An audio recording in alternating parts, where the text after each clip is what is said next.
Hi friends, today we'll talk about how to fix your Google Meet errors.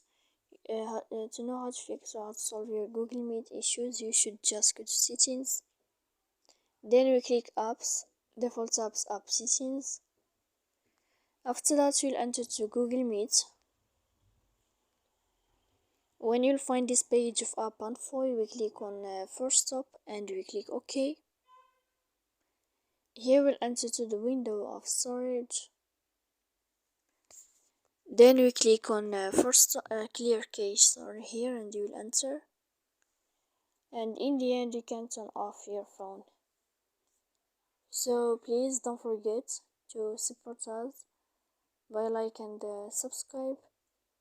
See you next time in another video, and thank you for your attention.